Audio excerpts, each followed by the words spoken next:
और रुक कर लेते हैं इस बीच आ रही एक और बड़ी खबर का। जयपुर से इस वक्त की बड़ी खबर सामने आ रही है, जहां पर बेरोजगारों का विरोध प्रदर्शन देखने को मिल रहा है। राजस्थान बेरोजगार एकीकृत महासंघ हल्ला बोल रहा है। भर्तियों में विसंगति के चलते बाहर हुए अभ्यर्थी ये प्रदर्शन कर रहे हैं, तो बाहर हुए अभ्यर्थियों को वापस लेने की मांग की जा रही है।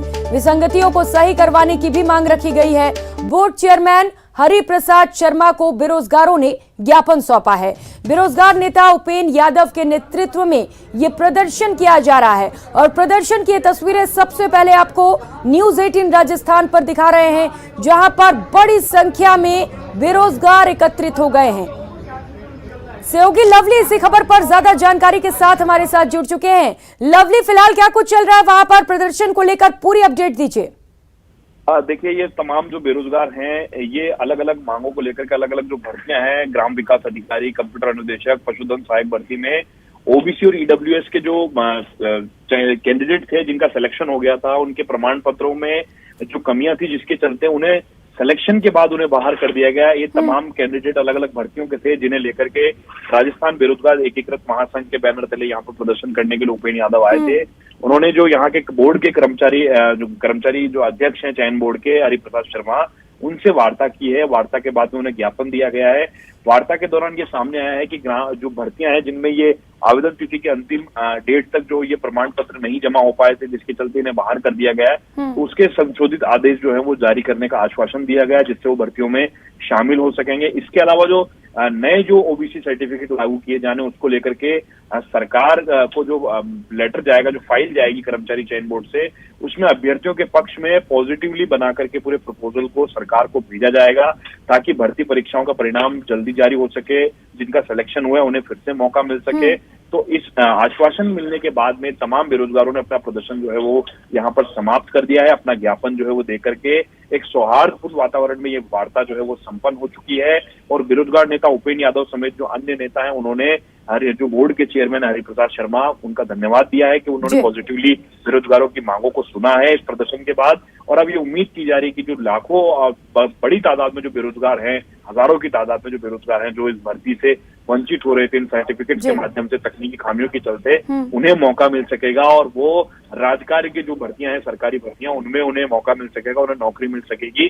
तो ये पॉजिटिव आश्वासन मिलने के बाद में फिलहाल ये प्रदर्शन जो है वो अभी यहाँ पर स्थगित कर दिया गया है। लवली, फिलहाल तो प्रदर्शन को स्थगित कर दिया गया है, लेकिन अभी फिलहाल सिर्फ आश्वासन मिला है बेरोजगारों को। जब तक कार्रवाई नहीं होती है, क्या भरोसा है? और अगर कार्रवाई नहीं की जाती है तो क्या फिर से ऐसी कोई रणनीति बेरोजगारों की ओर से कि प्रदर्शन करेंगे, फिर से हल्ला बोलेंगे? बिल्कुल, बेरोजगारों ने ये साफ कहा है कि आने वाले दिनों में पॉजिटिवली अगर उनकी मांगों पर विचार किया जाता है तो वो आंदोलन नहीं करेंगे। अगर नहीं किया जाएगा तो फिर ये बेरोजगार जो है वो विधानसभा घेराव की चेतावनी उन्होंने दी है। आने वाले समय में विधानसभा का सत्र आयोजित होना है जयपुर के अंदर, तो विधानसभा सत्र से लेकर के तमाम और कामकाज को लेकर के वो उन्होंने अपने आंदोलन की रणनीति तैयार की है। लेकिन फिलहाल एक पॉजिटिव वातावरण में वार्ता होने के बाद में बेरोजगार काफी संतुष्ट यहाँ पर नजर आ रहे थे। तो लंबे समय से चक्कर काट रहे थे यहाँ के कि किसी तरह उनकी बात को सुना जाए, लेकिन आज के प्रदर्शन के बाद में उनकी बातों को सुना भी गया है और सुनने के साथ में एक पॉजिटिव आश्वासन जो है बोर्ड चेयरमैन की तरफ से दिया गया है। ठीक है, तो फिलहाल पॉजिटिव आश्वासन मिला है बेरोजगारों को। बहुत शुक्रिया लवली आपका इन तमाम अपडेट्स के लिए। और खबरों में आगे बढ़ेंगे। कलराज मिश्र की प्रेस कॉन्फ्रेंस आपको दिखाते हैं। राज्यपाल के पद पर कलराज मिश्र के 3 साल पूरे हुए हैं, जिसे लेकर वो प्रेस कॉन्फ्रेंस कर रहे हैं। ये भाषणों का संकलन किया गया है। इसमें अप दीपो को इस पुस्तक का नाम है।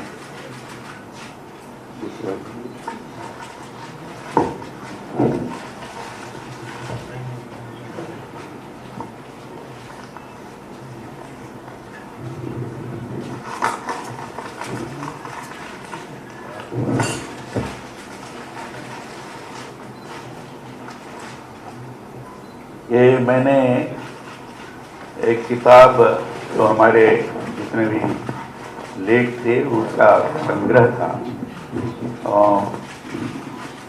संविधान, संस्कृति और राष्ट्र, उसका अंग्रेजी अनुवाद है। ये अनुवाद मैंने नहीं किया है और किसी ने किया है। तो पुस्तक का नाम है कॉन्स्टिट्यूशन, कल्चर एंड नेशन।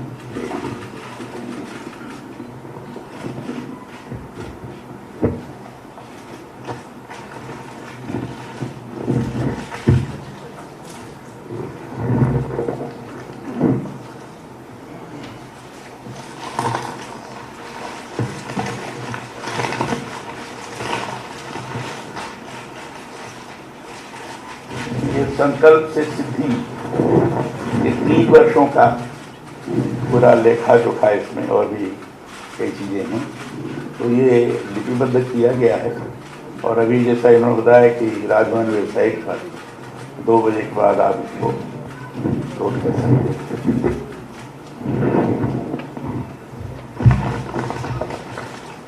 अब मैं माननीय राज्यपाल महोदय से आग्रह करूंगा कि वो हम सबको इन 3 वर्षों के दौरान क्या कुछ किया गया है उसके संबंध में संबोधित करें। माननीय राज्यपाल महोदय। आप सभी का मैं राजभवन में अभिनंदन और स्वागत करता हूं। मीडिया से मेरी आरंभ से निकटता रही है। पत्रकार मित्रों ने सदा ही मेरा मार्गदर्शन किया है, इसके लिए आप सभी के प्रति कृतज्ञ भी हूँ। मैं मानता हूँ कि लोकतंत्र की जड़ों को सींचने का कार्य मीडिया ही करता है।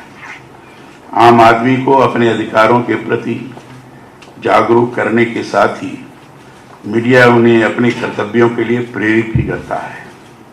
इसलिए मीडिया को हमारे यहाँ लोकतंत्र का चौथा स्तंभ माना गया है। बहुत समय से मेरी हार्दिक इच्छा थी आप सभी के साथ प्रत्यक्ष मिल बैठकर संवाद हो। कोविड का विकट दौर ऐसा रहा है कि चाह कर भी आप सभी से प्रत्यक्ष भेंट नहीं हो सकी। आज राज्यपाल के रूप में राजस्थान में कार्य करते हुए मुझे 3 वर्ष की अवधि पूरी हो रही है। मुझे लगा यह अच्छा अवसर है, आप सभी के साथ एक साथ सामूहिक भेंट होनी चाहिए। मुझे यह सुखद लगा है कि आज इस बहाने आप सभी के साथ मिल बैठकर यह संवाद हो रहा है। 3 वर्ष की अवधि पर भेंट तो असल में बहाना है, पर आज कोई और उद्देश्य नहीं है। बस इतना ही मन में था कि व्यक्तिगत आपके साथ बैठकर भोजन किया जाए। और मुझे प्रसन्नता है कि आप सभी मेरे आग्रह पर यहाँ आए। बहुत बहुत आभार कि आप सभी यहाँ आए। राजस्थान में राज्यपाल के रूप में कार्य करते 3 वर्ष कैसे बीत गए पता ही नहीं चला। मुझे ये भी लगता है कि समय तब पंख लगाकर उड़ने लगता है जब आप अपने संकल्प के साथ सिद्ध की किसी राह की ओर अग्रसर होते हैं। राजस्थान में कार्य करते हुए इन 3 वर्षों की अवधि में कोविड महामारी के विकट दौर ने बहुत सी बाधाएं डाली, परंतु कहते हैं संकल्प। और रुक लेते हैं अगली खबर का। और अब बात कोटा की, जहां अधरशिला के पास देर रात को फायरिंग की वारदात से सनसनी फैल गई। प्रॉपर्टी व्यवसायी आसिफ खान पर बदमाशों ने फायरिंग कर दी। गोली लगने से आसिफ खान की हालत गंभीर बनी हुई है और अस्पताल में इलाज चल रहा है। परिजनों ने कहा कि फिरौती की मांग को लेकर बदमाशों ने वारदात को अंजाम दिया।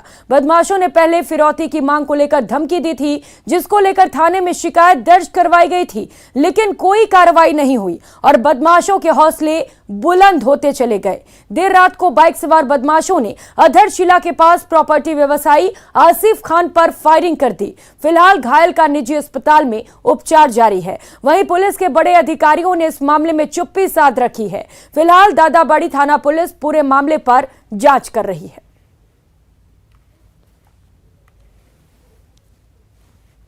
क्या बोलते पिस्टल लेके आया था, तो उसके हाथ में 2 जने थे, एक के हाथ में 2 पिस्टल थी। फिर अभी इन्होंने कोई रिस्पॉन्स नहीं दिया उसको, तो फिर अभी हम रिपोर्ट करवा के आ रहे थे थाने से। जैसे हम हमारे घर के बाहर उतरे। किस चीज के लिए मांग रहा था फिरौती? फिरौती ऐसे ही मांग रहा था बस। तो क्या करते हैं आप फिरौती? वो प्रॉपर्टी का काम करता है। और कौन लोग थे ये आपके आसपास रहने वाले हैं? आसपास रहने वाले नहीं, शादी तेरा के थे। तो कितनी फिरौती मांग रहा था? 10 लाख रुपए मांग रहे थे। उधर उदयपुर के सुखेड़ थाना क्षेत्र के बीएसएफ कैंप के पास गुरुवार देर शाम को सड़क पर गंभीर हालत में एक युवक तड़पता हुआ पाया गया। रंजिश के चलते बताया जा रहा है कि गैंग के बदमाशों ने कविता गांव निवासी प्रकाश गमिती को जान से मारने की नीयत से पैरों पर कुल्हाड़ी से हमला किया है। हमले के बाद हमलावर मौके से भाग निकले। सुखेड़ थाने के एसआई रोशन लाल ने बताया कि प्रकाश शाम को इसवाल की ओर जा रहा था, तभी बीएसएफ छावनी के पास मसाला गैंग के निर्भय सिंह, नरेंद्र सिंह, विजय सिंह और उसके तमाम साथियों ने उसे घेर लिया। बदमाशों ने प्रकाश के साथ बुरी तरह से मारपीट की। इसके बाद दोनों पैरों को कुल्हाड़ी से काटने का प्रयास किया। युवक सड़क पर तड़पता रहा। मौके पर पहुंची पुलिस ने घायल को निजी अस्पताल पहुंचाया। प्रारंभिक जांच में सामने आया कि प्रकाश की ओर से पूर्व में मारपीट करने की बात को लेकर निर्भय सिंह रंजिश रखे हुआ था। पुलिस ने नामजद रिपोर्ट दर्ज कर आरोपियों की सरगर्मी से तलाश शुरू कर दी है।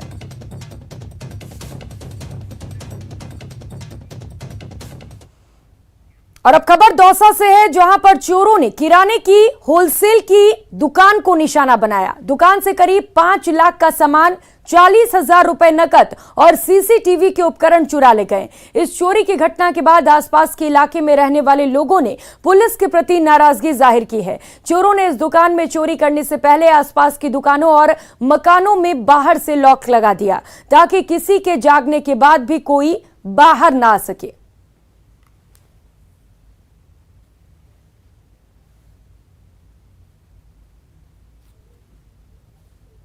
सुबह हमको करीबन 5:30-6 बजे किसी के सामने जो हमारे पड़ोसी है उन्होंने मेरे को सूचना दी। हम सुबह आके देखे तो शटर का ताला वाला तोड़ रखा था और करीबन 4-5 लाख रुपए का माल।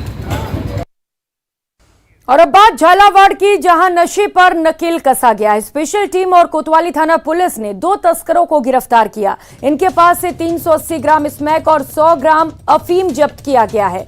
बताया जा रहा है कि इंटरनेशनल मार्केट में इसकी कीमत करीब 40 लाख रुपए है। दरअसल झालावाड़ में मादक पदार्थ की तस्करी के धरपकड़ के लिए अभियान चलाया जा रहा है और नाकाबंदी के दौरान ये तस्कर पुलिस के हाथ लगे हैं। बहरहाल पुलिस अब दोनों आरोपियों से मादक पदार्थ तस्करी से जुड़े इनके नेटवर्क के बारे में जानकारी खंगाल रही है।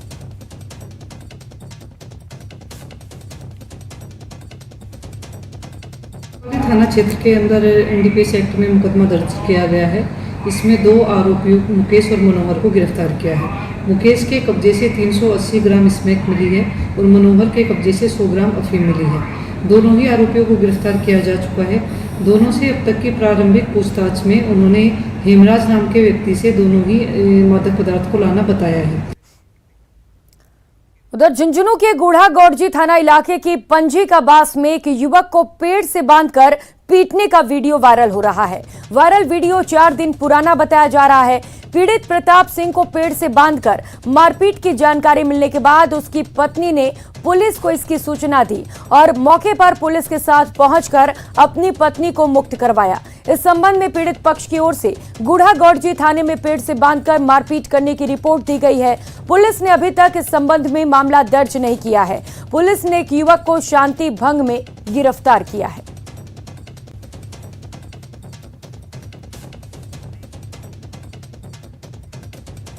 ब्रेक के बाद एक बार फिर से आप सबका बहुत बहुत स्वागत है और खबर बीकानेर से है। बीकानेर के नाल पुलिस थाना क्षेत्र के एक खाली प्लॉट में युवक का शव मिला है। मृतक की पहचान नाल निवासी 20 वर्षीय पवन मेघवाल के रूप में हुई है। शव का चोट का निशान भी मिला है। सूचना पर नाल थानाधिकारी विक्रम सिंह चारण टीम के साथ मौके पर पहुंचे और शव को कब्जे में लेकर पोस्टमार्टम के लिए भेज दिया। 2 नामजद व्यक्तियों के खिलाफ हत्या का मुकदमा दर्ज किया गया है और पुलिस ने मामले पर जांच शुरू कर दी है। नामजद पेमासर निवासी चुन्नी लाल और कैलाश मेघवाल को महाजन थाना क्षेत्र से गिरफ्तार किया गया है। वहीं 4-5 संदिग्ध व्यक्तियों को राउंड अप किया जा चुका है, जिनसे पुलिस पूछताछ कर रही है। प्रथम दृष्टया इसके एफआईआर दर्ज कर ली गई है हमारे द्वारा 302, 364, 34 आईपीसी में और पोस्टमार्टम करवा रहे हैं और अनुसंधान इस संबंध में जारी है। और खबर राजधानी जयपुर से। जयपुर में कैफे और हुक्का बार पर पुलिस ने छापेमारी की है। शहर में देर रात तक चलने वाले कैफे और हुक्का बार पर छापेमारी कार्रवाई को अंजाम दिया गया। कमिश्नरेट की स्पेशल क्राइम ब्रांच की पुलिस टीम ने इस एक्शन को लिया है। जयपुर के कई इलाकों में कैफे की आड़ में हुक्का बार चल रहे थे। ऐसे में काफी संख्या में हुक्के और फ्लेवर भी जब्त किए गए हैं। हुक्का बार संचालकों और हुक्का पी रहे लोगों को भी पकड़ लिया गया है।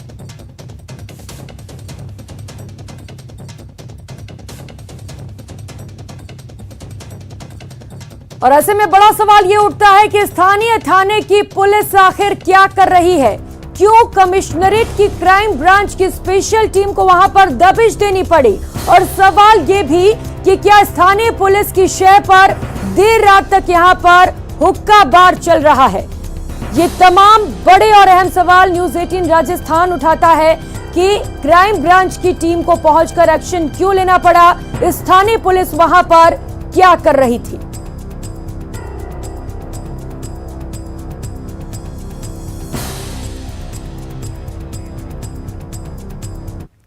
और खबर भरतपुर से है, जहां पर 33 लाख रुपए की लूट की वारदात को अंजाम दिया गया है। बदमाशों ने एटीएम लूट की वारदात को अंजाम दिया। 33 लाख रुपए से भरे एटीएम को उखाड़कर बदमाश लेकर फरार हो गए। कटर मशीन से एटीएम को काटा, गाड़ी में डालकर बड़े आराम से एटीएम लेकर फरार हो गए। तो बताया जा रहा है कि ये सभी बदमाश गाड़ी में सवार होकर आए थे। कल एटीएम में 33 लाख रुपए डाले गए थे। उसके बाद रात को ही बदमाशों ने इस वारदात को अंजाम दिया। पुलिस ने जिले के अलावा आसपास के जिलों में भी नाकाबंदी करा दी है और आरोपियों की तलाश लगातार जारी है। जुरारा कस्बे की ये घटना है और एटीएम की ये तस्वीरें आपको दिखा रहे हैं, जहां पर कल 33 लाख रुपए डाले गए थे, लेकिन रात में बदमाश यहां पर पहुंचते हैं, गाड़ी से पहुंचते हैं, बड़े आराम से एटीएम को कटर मशीन से काटते हैं, एटीएम उखाड़ते हैं, गाड़ी में भरते हैं और मौके से फरार हो जाते हैं। फिलहाल पुलिस ने इलाके में नाकाबंदी करा दी है और आरोपियों की तलाश जारी है। और खबर कोटपुतली से है। कोटपुतली के नरैना में सरकारी स्कूलों में व्याप्त अव्यवस्थाओं और शिक्षकों के तबादले समेत अन्य मामलों को लेकर आए दिन तालाबंदी और विरोध प्रदर्शन हो रहे हैं। शुक्रवार को नरैना कस्बे के स्थित महात्मा गांधी राजकीय अंग्रेजी माध्यम स्कूल में व्याप्त अव्यवस्थाओं को लेकर विद्यार्थियों का गुस्सा फूट पड़ा। गुस्साए विद्यार्थियों ने स्कूल के गेट पर ताला जड़ दिया और विरोध प्रदर्शन शुरू कर दिया। विद्यार्थियों के समर्थन में उनके अभिभावक भी सामने आ गए। उन्होंने आरोप लगाया है कि विद्यालय में सफाई, पानी, गर्मी से बचाव के लिए पंखे आदि की व्यवस्था नहीं है। साथ ही यहाँ कार्यरत शिक्षक भी समय पर स्कूल नहीं आते हैं। ऐसे में उनकी पढ़ाई बाधित हो रही है। और रुक कर लेते हैं अगली खबर का। कर्मयोगी सेवा संस्थान के संयोजक में पर्यावरण का संदेश दिया जा रहा है। नारियल के रेशे से निर्मित गणपति शोभा यात्रा में विशेष आकर्षण का केंद्र रहेंगे। संस्थान द्वारा विगत वर्षों से इको फ्रेंडली गणपति स्थापित किए जा रहे हैं। रासायनिक रंगों से निर्मित प्लास्टर ऑफ पेरिस की प्रतिमा अत्यधिक मात्रा में जल में विसर्जित किए जाने के कारण जल को प्रदूषित कर रही है, जिससे जलीय जीवों को क्षति पहुंच रही है। संस्थान द्वारा स्थापित प्रतिमा को जल में विसर्जित नहीं किया जाएगा। शोभा यात्रा के पश्चात संस्थान मुख्यालय पर लाकर उन्हें स्थापित कर दिया जाएगा, जहां परशपथ गणपति की पूजा होती रहेगी। और इस बुलेटिन में फिलहाल इतना ही। मुझे दीजिए इजाजत। नमस्कार।